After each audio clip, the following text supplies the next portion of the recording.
Bakers. We're back. This is Sam. First time making recipes. Yeah, he's usually our video man, but Yara is scared of meat, so she's just hiding behind the camera. I don't like bacon. Scared of meat. Yeah, she's just scared of meat. Okay, so here we have our classic Farmer John bacon. Oh yeah, we're making bacon today. Yeah, bacon. I don't know. Because that's a recipe. Yeah, Very Totally. It's a very interesting recipe. Okay, so what you should do is you should take it out of the fridge 15 to 20 minutes before, because the fat actually will it's like steak. What am I saying? I don't know. Bacon cooks just there. Okay, so what we're gonna do is we're gonna have to cut open the bacon. Okay, so you should, but when it's cooling, make sure that you have it. Throw it away. I'm the trash man. Yay! Make sure that you have it on a plate because it will condensate and you don't want water to be all over your counter. So, you pull it out of the wrapper. It's very hard to do. There it is. Got rid of the bag.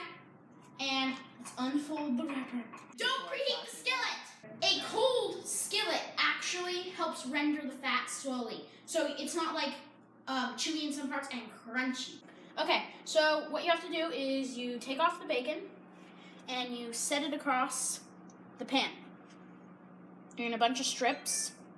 And as it cooks, it will shrink. So you can only fit 2 or 3 pieces, but as it shrinks, you can continue adding more, so you just have a continuous assembly line of bacon. So I'm just going to be putting 3 pieces on right now. And make sure after every time you finish touching the bacon, You wash your hands. you wash your hands. Medium heat, instead of doing a high heat, which sears it, you have to do it at a medium heat, which also helps render the fat slowly.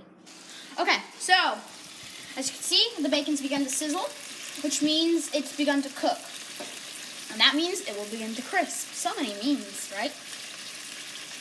So, as the bacon cooks, I can move it around like this and see it's already begun the shrinking process. I can move it closer and see I can fit another piece of bacon. So, I'll get another piece. So, as you can see, we can now add another piece where the other one used to be. What are we gonna put the bacon onto when it's done sizzling? A plate with a paper towel that will soak up the grease. Oh yeah. You can see the difference. This is cooked, started to cook. This one is not cooked yet. It's whiter and that one's starting to dull and crisp. And you notice that the one that's barely just begun to cook is a lot larger. Longer. It's larger. They'll grow to be about from here to here. They'll shrink another good inch as they get cooked.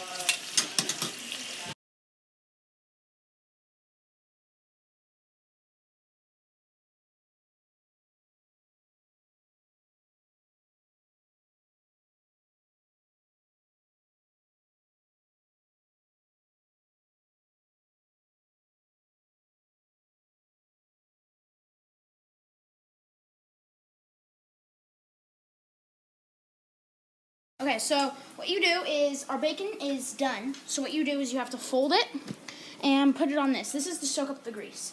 So these first 3 pieces that they were added first are done. Ooh, that's a little burnt.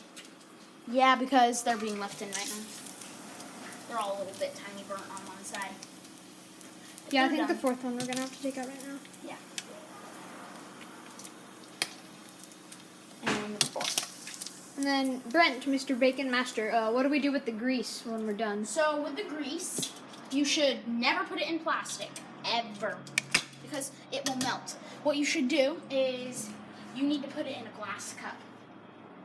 So just use a small glass cup, depending on how much grease, and over the sink so that you don't spill it on the ground. Go over here, and you pour it in.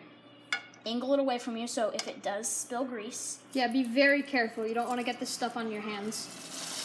or whatever, I'll just dump it. Because apparently none went in. Huh. Okay. Also, you're gonna want to leave the heated pan on a non-heated section of the stove while the part that you're using cools down. And when you wash this, you're gonna want to wait a while till it cools down to a normal temperature to wash it. Because if you pour water on it while it's still really hot, it will warp the pan. Yes. And also, see the grease specks that are on there? you wait till those like harden and kind of turn like, they'll turn like whitish, because if they're liquid like this, you'll smear them all over your thing, but you wait till they're hard because then you can pick them up easier. Mm-hmm. Okay, so now while our bacon cools, we'll get ready to taste. ER won't be tasting it because she's scared of meat. Oh, and also, if you're using a non-stick pan, be careful when you wash that, because sometimes if you wash it, it can take off the varnish, and the varnish is often poisonous. So be careful when you wash those kind of materials. Okay, so our bacon will be cooling, and then we'll show you what it tastes like. Okay, so ER, food critic, since she's not going to eat it, she's going to tell if it looks cooked and good. Or if it's burnt or under. Some of the pieces are a little bit burnt.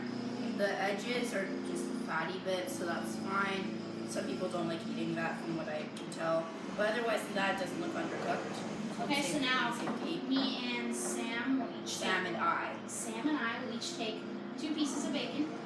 We're only going to eat half of it right now, and we're going to eat the other half later. It's just so break one of the pieces in half. Okay. Wow, crunchy and so good. Too crunchy, but Yeah. I prefer bacon crunchy, but this is too crunchy. There is this really good bacon you can get from Costco called Extra Thick Cut. It is the juiciest bacon ever. Hashtag not promoted. And so, that's it. Oh, we have to do our ratings. Oh yeah. So, the bacon could be a little bit less crunchy. So I would give it a 3 out of 5. Yeah, it's very crunchy. It breaks really easily, usually with bacon. If you So want it maybe gritty. put it on for a little bit less longer. Yeah. Yeah, I give it a 3.5 out of 5. Okay. So, that's it. How to make bacon. Thank you folks for watching, and we'll see you next time.